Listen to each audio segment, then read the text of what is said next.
जय हिंद। आइए अब हम लोग जैसे प्रीवियस वीडियो में इलेक्शन ऑफ द स्पीकर के बारे में जाना कि आखिर जो चेयरपर्सन होते हैं, ठीक है, लोकसभा के स्पीकर होते हैं, उनका चुनाव कैसे होता है। अब जैसे इस वीडियो में आप लोगों ने टाइटल में देखा, हम लोग यह जानेंगे कि इनके रोल, पावर एंड फंक्शंस, कहने का मतलब है इनका क्या कर्तव्य है, इनके पास कितनी शक्तियां निहित है और इनके क्या कार्य हैं, इनके बारे में जानेंगे। तो जो भी लोकसभा के स्पीकर्स होते हैं उनके द्वारा बहुत सारे कार्य किए जाते हैं। इन्हें जो है कह सकते हैं जितने भी पर्क्स, प्रिविलेजेस एक संसद को मिलता है, या फिर जितने भी एमपी होते हैं उनके जो है एक प्रकार से गार्जियन कहे जाते हैं।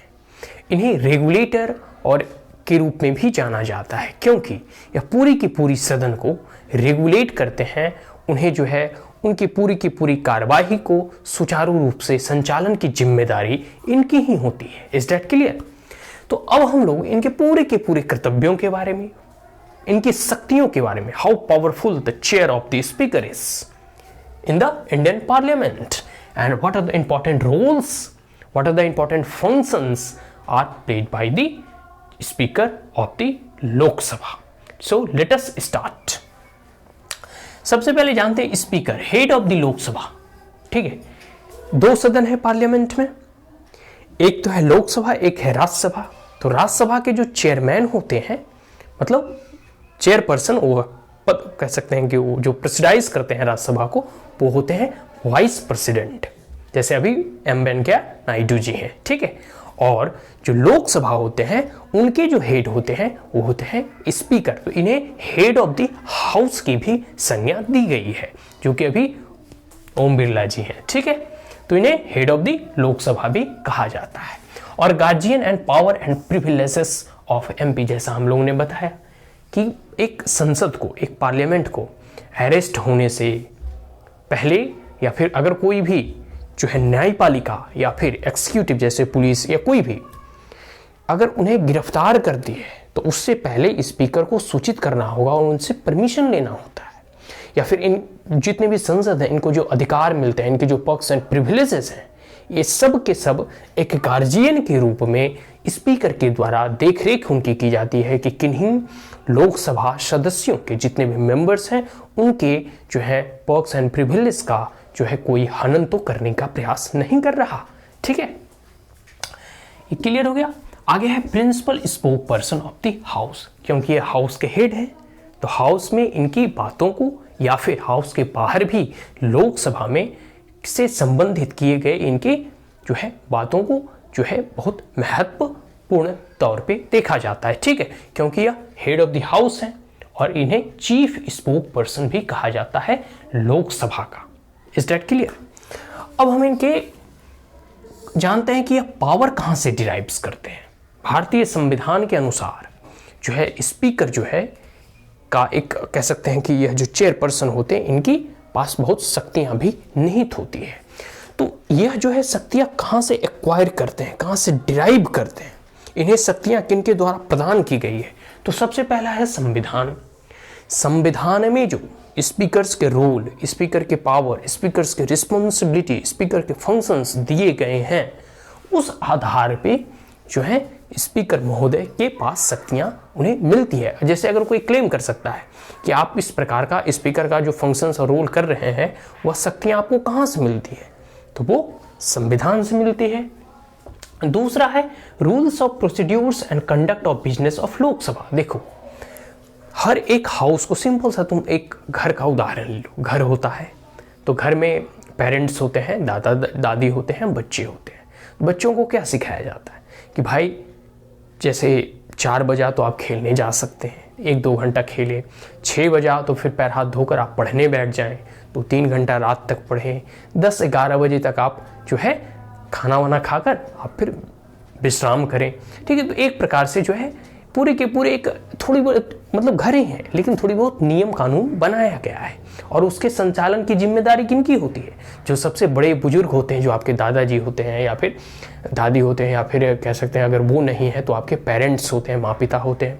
वो उसकी निगरानी करते हैं, उसकी देखरेख करते हैं कि बच्चों जो है घर में शांति व्यवस्था बनी रहे, प्रेम सद्भावना बनी रहे, लोग जो है सुबह जल्दी उठे, मतलब 5 बजे उठ जाना चाहिए सूर्योदय से पहले, फिर रात्रि को भोजन के बाद ही सोना चाहिए। तो ये सब जो कार्य हैं, ठीक है, ये सब जो है उनके पेरेंट्स के द्वारा जो है निगरानी की जाती है। ठीक उसी प्रकार स्पीकर जो है सदन चला रहे हैं।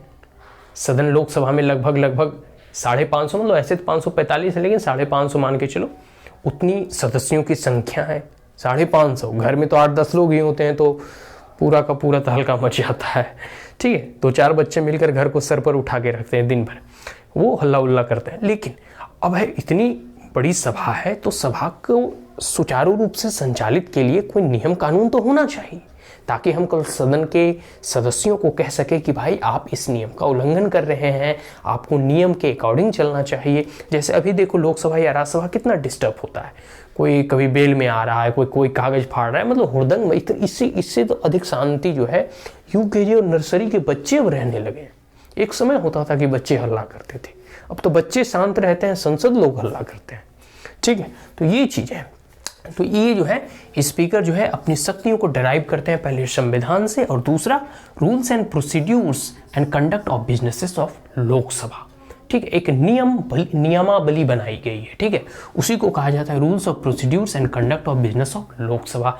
इससे भी स्पीकर महोदय अपनी शक्ति को अक्वायर करते हैं, डिराइव्ड करते हैं। तीसरा है पार्लियामेंट्री कन्वेंशंस। पार्लियामेंट्री कन्वेंशंस मतलब होता है ना कि जो परंपरागत तौर पे जो कुछ नियम चली आ रही है, और उसे कहा जाता है रेसिड्यूरी पावर, जो कि कहीं लिखा हुआ नहीं, अनरिटन है, लेकिन जो परंपरा बनी आ रही है, मतलब एक ट्रेडिशन के तौर पर, एक कन्वेंशन के तौर पर, उससे भी कहा जाता है ना कि यह सदन की गरिमा रखने के लिए, सदन की परंपरा ऐसी नहीं रही है कि इतने हल्ले होते रहे हैं, सदन की एक मर्यादा होनी चाहिए, ये मर्यादा होती है। तो ये सब क्या है, एक परंपरा है।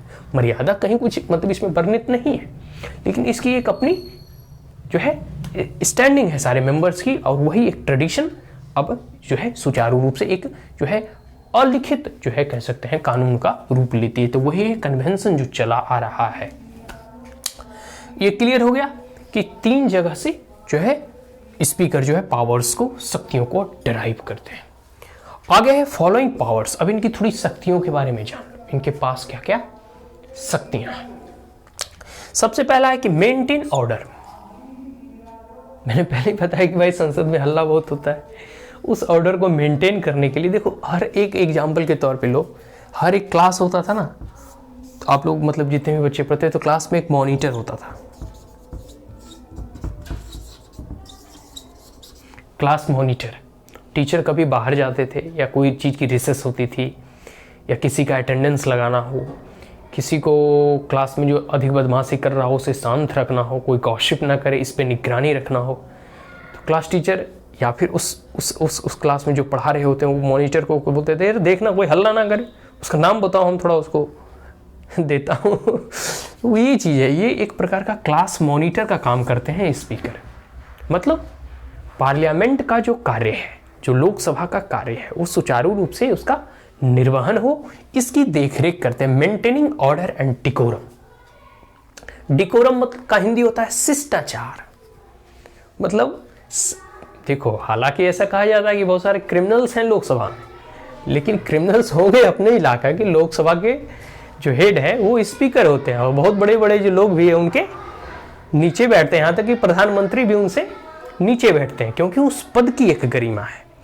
ठीक है, कोई व्यक्ति विशेष नहीं होता है, जैसे एक डीएम होता है, तो अगर कोई डीएम ऐसे मामूली घूम रहा है तो उसे कौन जानता है, लेकिन अगर वो डीएम की कुर्सी पे बैठा हो तो लोग उससे डरते भी हैं, उसका रिस्पेक्ट भी करते हैं। Is that clear? ठीक उसी प्रकार स्पीकर, स्पीकर कौन है? स्पीकर वो चेयरपर्सन है, कोई व्यक्ति विशेष नहीं है, वह विशेष है, वह पद, वह प्रतिष्ठा जो कि उस कुर्सी के प्रति, उस आसन के प्रति दिखाया जाता है।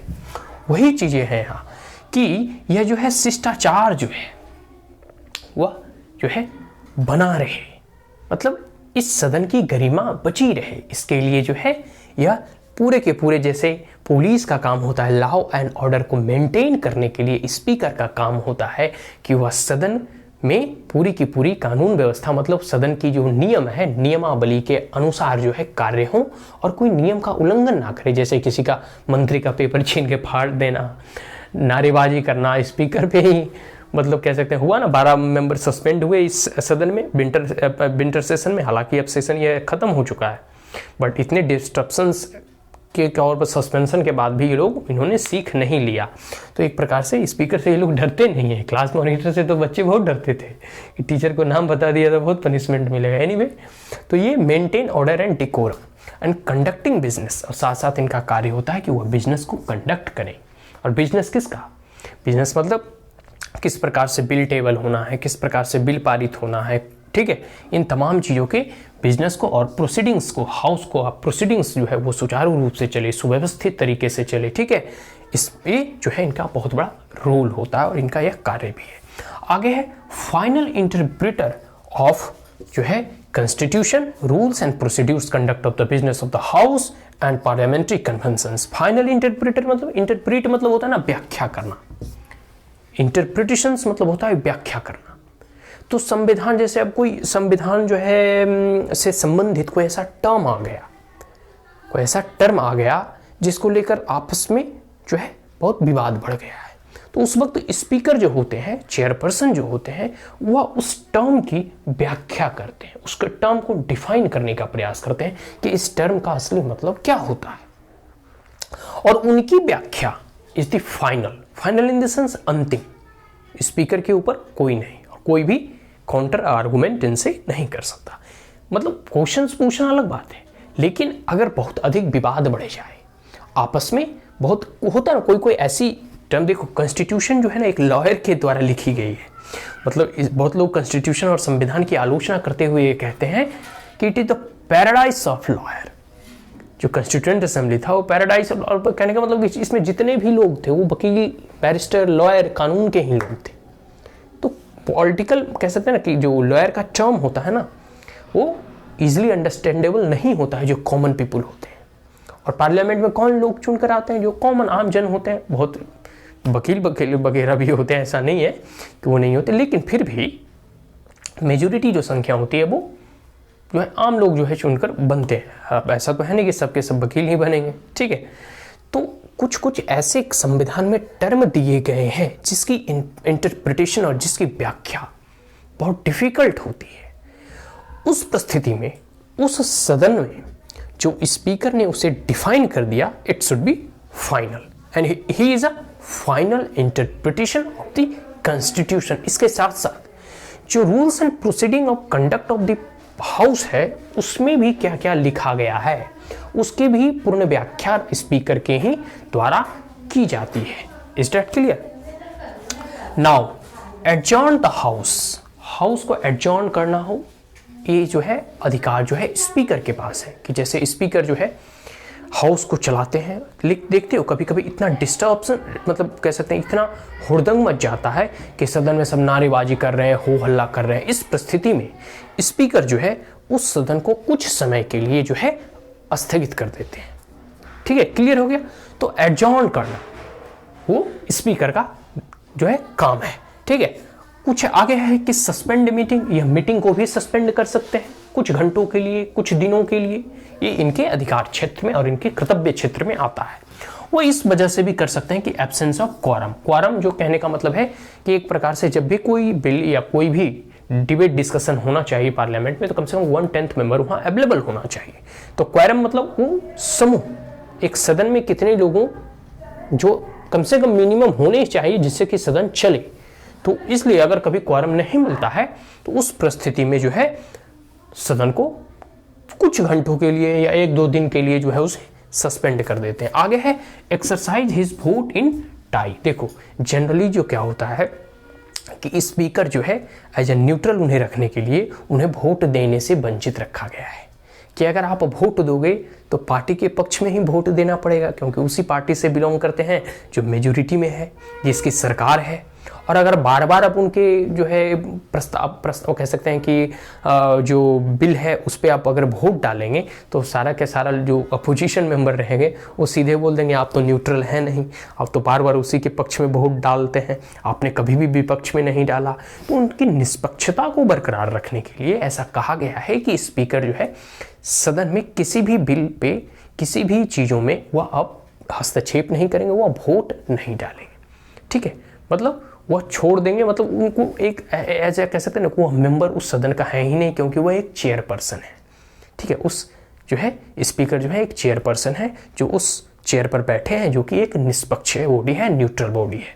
वो ना पक्ष को जानती है ना विपक्ष को जानती है, बस सदन के सभी मेंबर को वो जानती है, और उसमें वो वोट डलवाने का एक कह सकते हैं ना कि देखो क्रिकेट मैच होता है तो अंपायर का काम करते हैं, वही काम स्पीकर का है कि भाई आप कोई बिल लाओ, अपोजिशन भी बिल लाती है, नो कॉन्फिडेंस मोशन हो गया, ठीक है, इम्पीचमेंट का मोशन हो गया, तो ये सब बिल लाती है, कोई मिनिस्टर के खिलाफ, प्राइम मिनिस्टर के खिलाफ लाते रहती है अपोजिशन भी, जो रूलिंग पार्टी होती है वह बिल लाती है। तो इस परिस्थिति में स्पीकर न्यूट्रल रहते हैं कि आप भी बिल लाओ, आप भी बिल लाओ, इंडिविजुअल मेंबर भी बिल लाते हैं, और दोनों को जो है बस पारित करो, जिसकी संख्या बहुमत में होगी वो जीतेगी। स्पीकर इसमें वोट नहीं डालेगा, सिर्फ वोट नहीं डालेगा ताकि उसकी निष्पक्षता बरकरार रहे। लेकिन कोई ऐसा क्रिटिकल कंडीशन आ जाए, कोई ऐसा डेडलॉक लग जाए कि दोनों तरफ बराबर का टक्कर हो समझे, मतलब भारत और श्रीलंका का मैच ना हो करके भारत और ऑस्ट्रेलिया का मैच, भारत अफगानिस्तान का मैच ना हो करके भारत और कह सकते हैं कि इंग्लैंड का मैच हो, तो एकदम टक्कर वाले लोग होते हैं।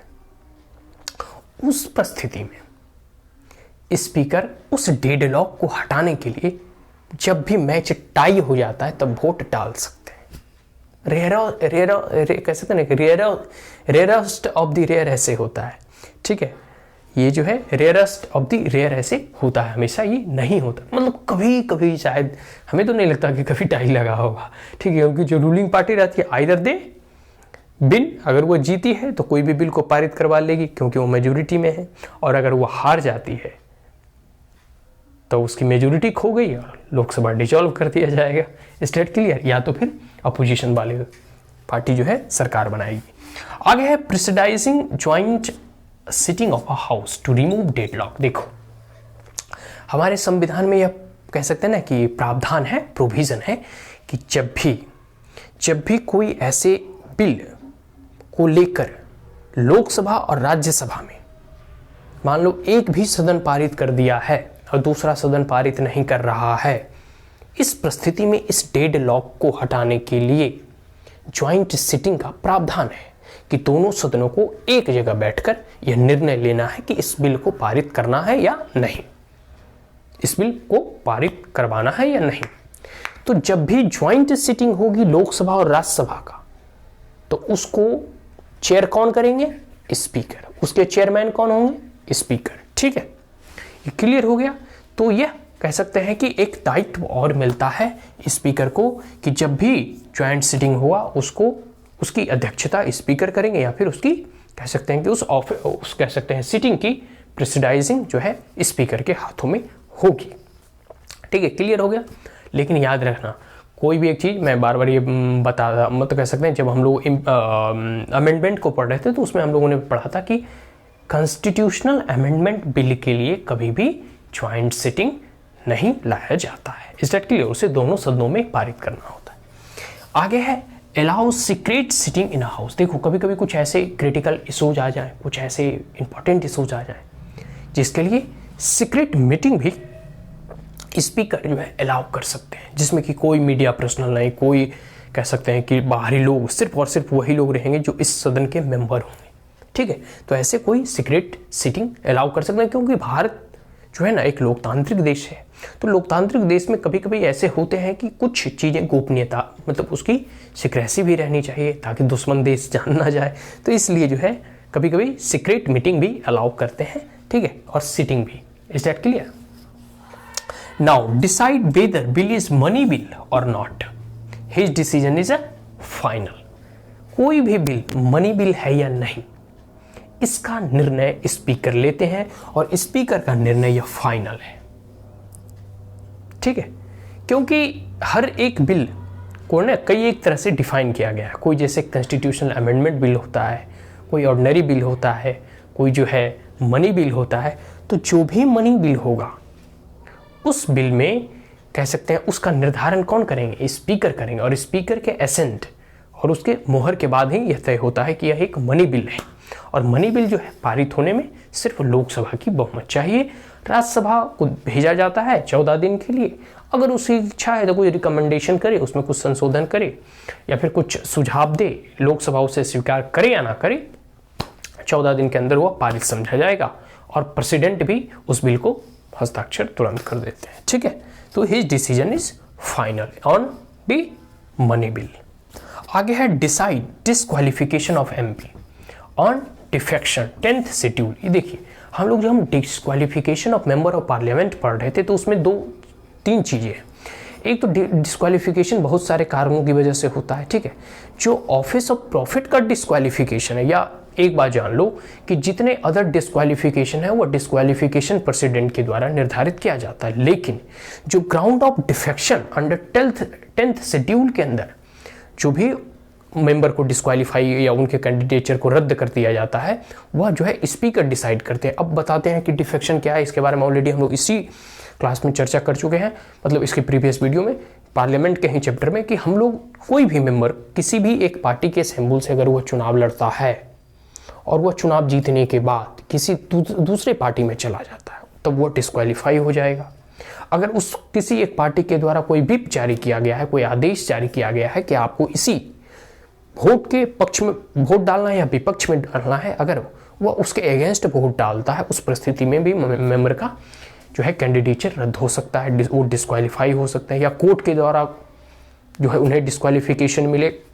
ठीक है, मतलब on the ground of corruption वगैरह, और या तो जो है कह सकते हैं कि कोई इंडिपेंडेंट कैंडिडेट है और वो इलेक्शन जीत गया है और जीतने के बाद किसी जो है पार्टी को ज्वाइन करता है, उस परिस्थिति में भी उसकी कैंडिडेचर जो है अंडर 10th शेड्यूल जो है डिफेक्शन में वो चलिए। डिफेक्शन का मतलब होता है डिफेक्ट करना।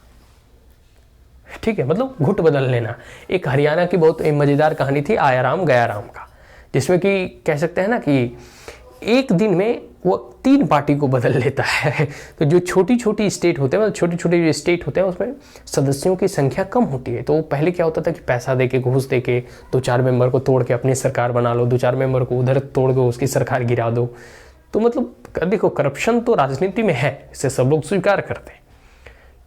तो और उतने भी अब इंटीग्रिटी वाले मैन रहे नहीं, जो कि स्वतंत्रता सेनानी के समय जो भी थे उस लोग का 2-3 दशक के बाद राजनीति एक जो है बिजनेस हो गया है। तो ये चीज़ें देखने की चीज़ है कि जो 10th शेड्यूल के अंतर्गत अंडर द ग्राउंड डिफेक्शन जो है, अगर किन्हीं को डिस्क्वालीफाई करना होता है तो वो स्पीकर की जिम्मेदारी है, स्पीकर के अधिकार क्षेत्र में आता है। Is that clear? Now x officer chairman of the inter parliamentary union group. देखो, बहुत सारे जो है ना इंटर पार्लियामेंट्री यूनियन ग्रुप जो है बैठाए जाते हैं, या वैसे कोई भी पार्लियामेंट्री कमेटी जिसमें कि एक मेंबर स्पीकर है, तो वो एक्स एफसीओ जो है कह सकते हैं कि चेयरमैन हो जाते हैं।